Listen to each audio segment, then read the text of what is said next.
Cześć, witam Was serdecznie na dorota.in z mojej podróży do Australii. Dzisiaj witam Was z Byron Bay. Byron Bay to już jest ostatni punkt na mapie mojej podróży samochodowej po wschodnim wybrzeżu Australii i jest to zdecydowanie, powiem Wam, najlepsza miejscowość turystyczna z najpiękniejszymi plażami. Warto jest tutaj przyjechać, żeby te plaże zobaczyć. Biały piasek, trochę skał, można nawet wypłynąć kajakiem w morze i zobaczyć pływające wieloryby.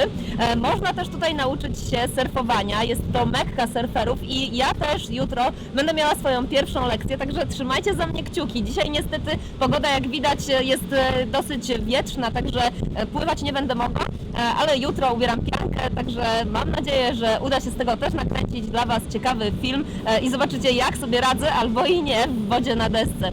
Pozdrawiam Was tymczasem serdecznie, zapraszam Was na krótki spacer po tutejszej plaży i po Byron Bay na Złotym Wybrzeżu. Do zobaczenia w następnym filmie, trzymajcie się, pa!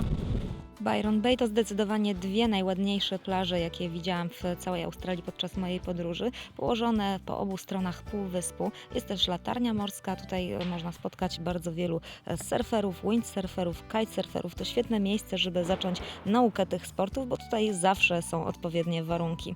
Można też w wolnej chwili wypłynąć kajakiem w ocean, w morze i obserwować przypływające tutaj delfiny. Jak widzicie, można spotkać je i obejrzeć z bardzo bliska.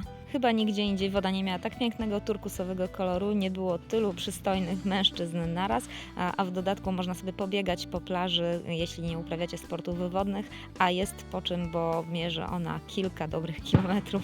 Polecam też gorąco odpoczynek na plaży, zwłaszcza w tej części skalistej. Tutaj są najpiękniejsze widoki, a widok z punktu widokowego zawsze Wam dech w piersiach. A oprócz typowo wodnych atrakcji można też na przykład wybrać się na przejażdżkę konną po plaży. To myślę też jest taka dosyć spora atrakcja i na pewno ciężko o taką w Polsce, chociaż może nad Bałtykiem Wam się uda. My teraz udajemy się na obiad, a potem będziemy przygotowywać się do jutrzejszych lekcji surfowania. Oby nam dobrze poszło. Trzymajcie się ciepło, do zobaczenia w kolejnych filmach. Pa!